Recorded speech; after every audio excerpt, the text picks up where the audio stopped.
Genesis chapter 21.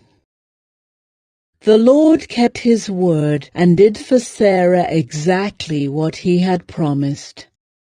She became pregnant, and she gave birth to a son for Abraham in his old age. This happened at just the time God had said it would, and Abraham named their son Isaac. 8 days after Isaac was born, Abraham circumcised him as God had commanded. Abraham was 100 years old when Isaac was born. And Sarah declared, "God has brought me laughter. All who hear about this will laugh with me." Who would have said to Abraham that Sarah would nurse a baby? Yet I have given Abraham a son in his old age. When Isaac grew up and was about to be weaned, Abraham prepared a huge feast to celebrate the occasion. But Sarah saw Ishmael, the son of Abraham, and her Egyptian servant Hagar making fun of her son Isaac. So she turned to Abraham and demanded, "Get rid of that slave woman and her son. He is not going to share the inheritance with my son Isaac. I won't have it."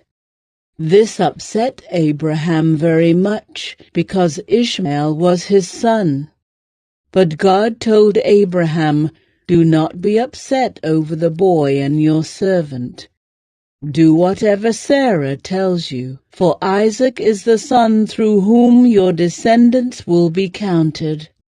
But I will also make a nation of the descendants of Hagar's son, because he is your son too." So Abraham got up early the next morning, prepared food and a container of water, and strapped them on Hagar's shoulders.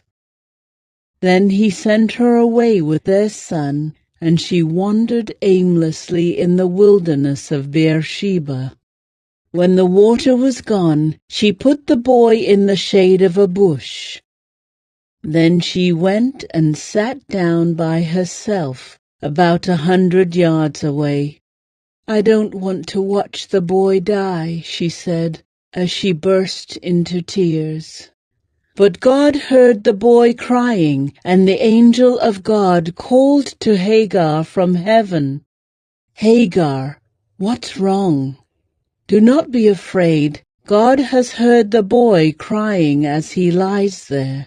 Go to him and comfort him, for I will make a great nation from his descendants." Then God opened Hagar's eyes, and she saw a well full of water. She quickly filled her water container and gave the boy a drink. And God was with the boy as he grew up in the wilderness.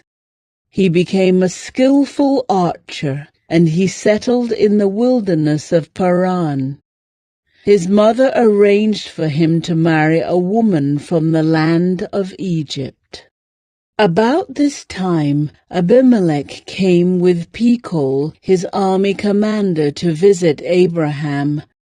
"God is obviously with you, helping you in everything you do," Abimelech said.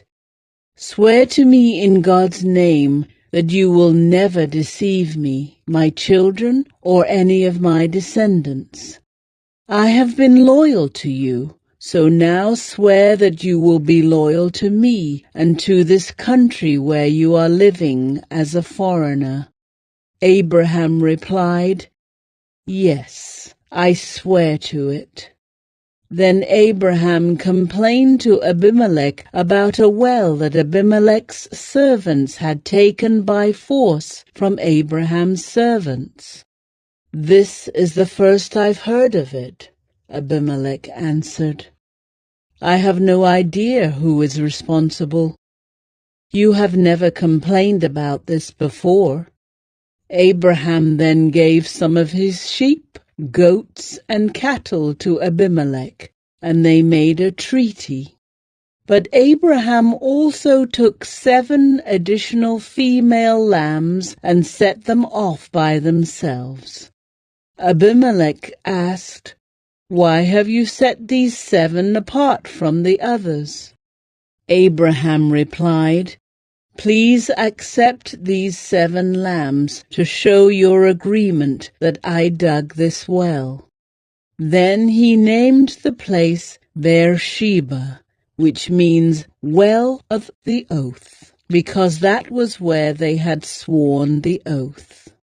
After making their covenant at Beersheba, Abimelech left with Phicol, the commander of his army, and they returned home to the land of the Philistines.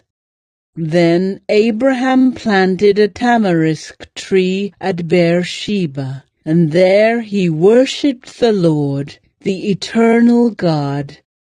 And Abraham lived as a foreigner in Philistine country for a long time.